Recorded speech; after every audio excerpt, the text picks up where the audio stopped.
Bye. Assalamu Indonesia, nahibbukum. Masya Allah. Suka teriak, yalah Jibril Syahid. Teriak aja gitu. Wah, karena Mama Rubin nih gue jadi ragu ke Saudi. Apalagi dia punya pantat yang gede gitu. Jadi kita kayak kacung banget lah istilahnya gitu. Hai semua, Assalamualaikum, Alhamdulillahirrahmanirrahim. Allahumma sholli ala Sayyidina Muhammad wa ala ali Sayyidina Muhammad. Balik lagi di Darul Wisam Channel. Nah teman-teman, di video kali ini saya mau ngebahas sama kalian soal tenaga kerja Indonesia atau TKI yang katanya banyak disiksa, banyak yang hilang di negara Arab Saudi. Jadi yang sama-sama kita tahu kalau negara Indonesia adalah salah satu negara yang banyak mengirimkan TKI ke Arab Saudi. Dan dari situlah bermunculan kabar kalau banyak TKI kita, khususnya perempuan, yang katanya disiksa, yang katanya gajinya itu enggak dikasihin bertahun-tahun, terus juga yang katanya ditahan, enggak boleh pulang, dan lain sebagainya. Dan pertanyaannya, itu salah siapa ya? Salah majikannya atau salah ART-nya? Jadi ini terkait soal TKI di Arab Saudi, dulu itu ada yang namanya sistem kafala atau mengikat para TKI. Jadi sistem ini itu membuat para pekerja migran kita atau TKI kita itu yang secara hukum terikat pada yang memberi kerja.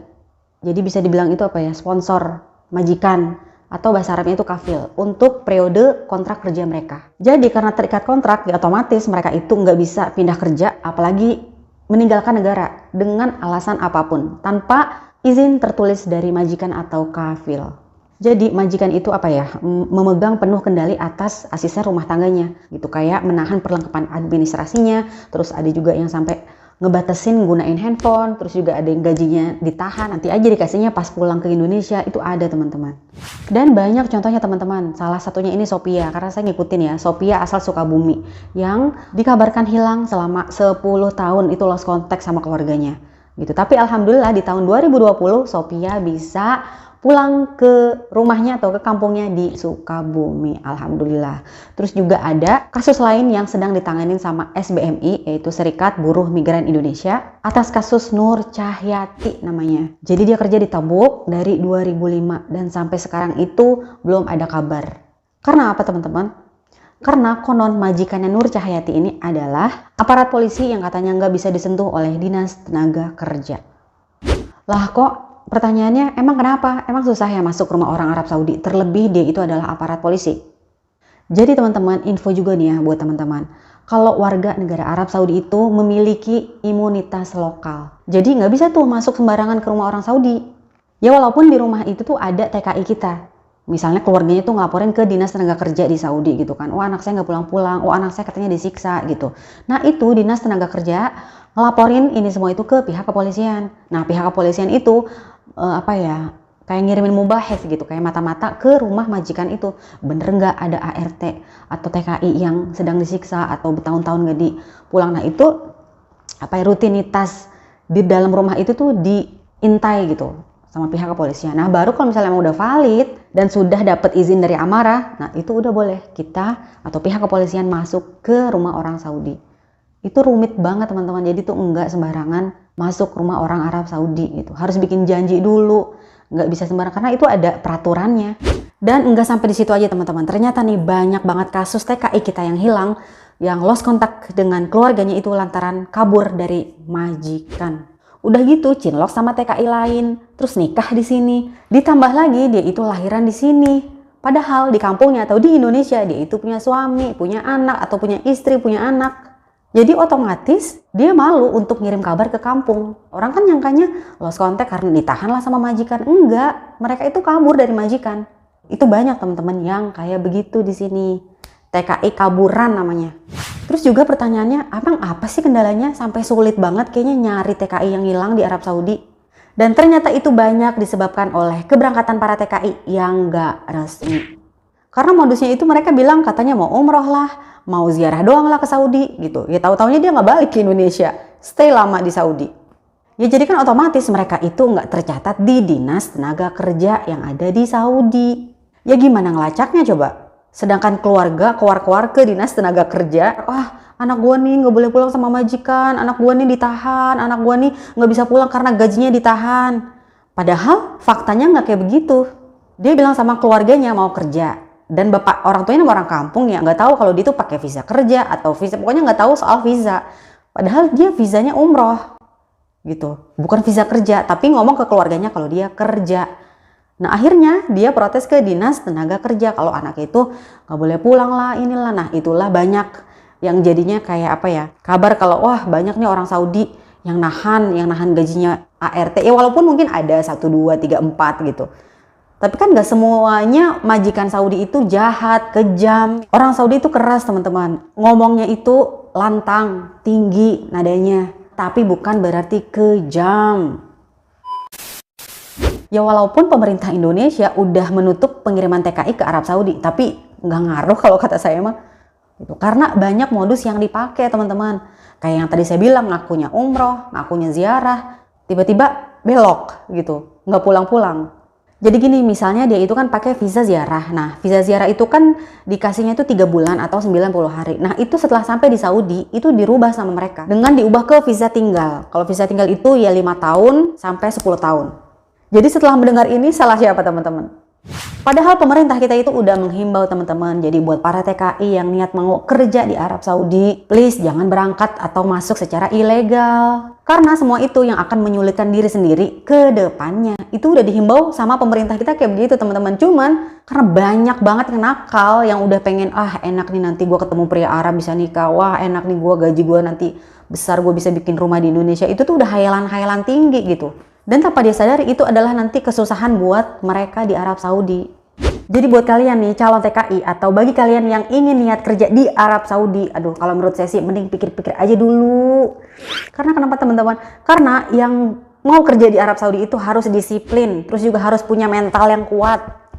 Gitu. Karena kan akan menemukan majikan yang mempunyai karakter atau sifat yang berbeda-beda. Mungkin nasib bagus dapat yang sopan, yang lembut gitu. Kalau misalnya dapet yang suka teriak, yalah Jibril Syahid, teriak aja gitu. Jadi kita kayak kacung banget lah istilahnya gitu. Itu gimana? Apalagi kalau kita nggak terbiasa dari kecil tuh digentak gitu. Itu aduh teman-teman, bisa nangis mulu nanti teman-teman. Aduh saya mah paling nggak tega gitu ya. Kalau ngelihat TKI Indonesia nih, karena kan sering tuh ya Umi saya panggil ART online gitu. Nah itu banyak kan dari Indonesia teman-teman. TKW kaburan. Jadi mereka tuh kabur dari majikan, nggak punya igamah tapi udah mati. Gitu. Jadi ini sebenarnya di Arab Saudi juga udah rahasia umum kalau banyak TKI kaburan. Ya mesti nggak semua ya, karena banyak juga orang Saudi yang punya karakter atau sifat lemah lembut. Kebanyakan orang Madinah tuh kayak begitu. Gitu. Jadi kalau misalnya ini nggak semua ya. Jadi kalau misalnya kalian ada majikan orang Madinah itu, insya Allah deh rata-rata tuh orangnya sifatnya gitu beda. Itu sih yang saya dengar begitu ya teman-teman. Dan emang survei membuktikan sih. Ya walaupun lagi-lagi itu semua kembali ke diri masing-masing, sifat pribadi masing-masing. Itu. Dan juga nih untuk kalian yang niat kerja di Arab Saudi, jangan tergiur oleh banyaknya uang yang dihasilkan, gaji yang besar, itu jangan teman-teman. Dan di sini juga saya nggak mau ngojok-ngojokin temen nih, karena Mama Ruby nih gue jadi ragu ke Saudi, bukan gitu teman-teman. Karena Karena kan ada peribahasa tuh, lebih baik hujan batu di negara sendiri daripada hujan emas di negara orang. Karena saya tuh salah satu orang yang les gitu kalau ketemu TKI Indonesia di Arab Saudi. Saya mau ngobrol lagi tuh bawaannya kayak udah ukti gitu, kayak saudara gimana sih. Kayaknya seneng gitu ngelihat orang kita atau orang Indonesia di negara lain. Kayak sekarang saya lagi di Saudi terus ketemu orang Indonesia, itu seneng banget rasanya. Aduh, ya walaupun dia itu ART lah, profesinya apalah, tapi seneng aja gitu sayanya. Terus Mama Ruby, jadi salah siapa sih kalau ada penyiksaan antara TKW dan majikan? Salah siapa? Nah di sini tuh kita nggak bisa langsung ngejudge siapa yang salah atau siapa yang benar ya. Nggak bisa. Karena setiap kasus itu punya masalah yang berbeda-beda. Pasti ada salah dari majikan dan pasti ada juga salah dari ART. Kenapa? Karena nih teman-teman, banyak juga ART kita yang nggak tahu diri gitu, yang nggak tahu malu. Misalnya nih ya, walaupun dia nggak niat gitu ya, dia pakai pakaian yang terlalu ketat. Apalagi dia punya pantat yang gede dan bodinya tuh bahenol gitu. Nah terus dia pakai pakaiannya tuh yang bikin hasrat laki-laki tuh bangun lah istilahnya. Nah itu kan siapa yang salah? Ya, jangankan orang Saudi gitu, orang Indonesia aja ngeliat begitu ya takutnya gitu kan. Karena TKW kita yang berpakaian dan cara dandan yang menggoda majikan pria. Nah tanpa dipungkiri banyak majikan pria yang selingkuh sama ART-nya. Dan akhirnya ketahuan sama istri atau majikan perempuannya. Dan karena sakit hati, ART-nya disiksa sama istrinya atau majikan perempuannya. Jadi di sini salah siapa? Apalagi dia nggak punya igamah, nggak punya surat izin yang resmi, nggak tercatat di Dinas Tenaga Kerja. Itu kan apa? Negara kita juga gimana mau ngebelainnya? Karena kita udah salah. Gitu loh, saya gregetan deh. Jadi sekali lagi deh buat para calon TKI, jangan bikin susah sendiri di sini. Jadi kan nggak ada yang bantuin, jadi nggak bisa pulang juga. Berapa banyak TKI di Jeddah teman-teman, di kolong jembatan TKW kita yang nggak bisa pulang. Ya karena kan pengurusannya nggak segampang balikan telapak tangan. Pemerintah Saudi juga bingung mulanginnya. Ya itulah yang menjadikan banyaknya orang kita yang ngejajakin diri, prostitusi, bingung nyari duitnya kemana kan? Banyak banget TKI kita di sini tuh, TKI kaburan tuh banyak banget. Dan ada juga nih ya. Jadi karena mereka itu ngelihat wah enak ya nikah sama orang Saudi, mapan, terfasilitasi segalanya, belanja, shopping. Di pikir mereka begitu. Jadinya mereka tuh kayak punya niat kerja, gue pengen nyari laki Saudi nih biar supaya gue dinikahin. Itu banyak juga teman-teman. Jadi niat awalnya emang udah gak bener ya. Jadi dia lihat, coba deh teman-teman lihat deh. TKI di Jeddah itu banyak banget, kadang kesian gitu. Dapat duitnya dari mana? Apakah, aduh bingung lah. Pokoknya saya juga bingung ya, pemerintahan kita aja bingung teman-teman. Nanggepin TKI kita di Arab Saudi. Sampai nggak tahu data resminya TKI Indonesia itu berapa banyak di Arab Saudi. Sampai pemerintah Saudi aja nggak punya data resmi terkait soal TKI kita yang ada di Arab Saudi itu nggak punya datanya. Karena apa? Karena mereka masuk lewat jalur umroh, ziarah, itu. Jadi itulah kayak yang membuat ART tuh banyak disiksa karena dia lemah secara hukum. Kita mau ngelindungin gimana? Mereka udah salah gitu. Dan juga pesen nih buat kalian ya, apalagi pasangan muda itu jangan nyari ART atau babysitter yang masih muda atau yang masih fresh, yang masih bengkel, yang masih misalnya cantik, apalagi dia pinter dandan. Aduh. Bahaya teman-teman, tamat riwayat. Takutnya begitu, nggak kuat-kuat iman, si pria akhirnya tergoda sama ART yang katanya cantik itu. Tapi banyak juga sih pria yang tetap pada pendiriannya, nggak tergoda walaupun ART-nya itu cantik. Itu ada juga yang kayak gitu. Jadi di sini himbauannya untuk pemerintah Indonesia, semoga nggak ngirimin lagi TKI atau TKW ke berbagai negara manapun, khususnya Arab Saudi. Karena kenapa? Karena biar supaya itu mereka nggak menganggap Indonesia sebagai bangsa budak. Sebenarnya boleh-boleh aja sih kita ngirimin tenaga kerja kita ke Arab Saudi atau ke negara manapun gitu. Asal pilih tenaga kerja yang terdidik. Ya istilahnya pinter. Ya kalau bisa dia mahir atau cas-cis-cus dalam berbahasa Inggris. Itu baru keren gitu.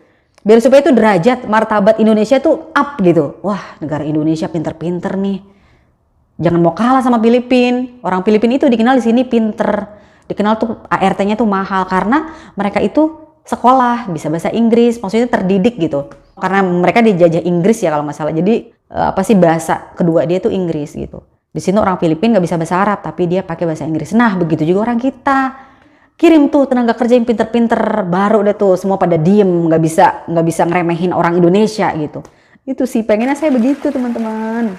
Oke teman-teman, jadi sekian dulu video saya kali ini. Sekali lagi saya bukan anti Arab atau pro Indo. Saya adalah saya yang hanya orang kampung Betawi dari Pangkalan Jati. Jadi jangan underestimate saya teman-teman gitu. Saya cuma pengen bahas sama-sama ini kok jadi begini ya. Semoga aja para TKI kita menjadi para TKI yang pintar-pintar. Biar supaya kita itu enggak diremehin sama bangsa lain atau negara lain. Oke teman-teman, jadi semoga video ini bermanfaat untuk kalian. Jangan lupa like, comment, and subscribe channel ini supaya semakin berkembang supaya kami semangat membuat video-video selanjutnya. Dan semoga kita selalu menjadi orang yang selalu bersyukur dan menjadi manusia yang lebih baik lagi. Ma'assalamah. Bye. Assalamu ya Indonesia, ana hubbukum. Masya Allah, ma'assalamah ya Indonesia, ana hubbukum. Masya Allah, ana ahubbukum. Intu tuhibbuni? Qul. Ana hubbukum. Intu tuhibbuni? ما أدري أنا. باي. هذا بنتي روضة صح؟ باي. باي.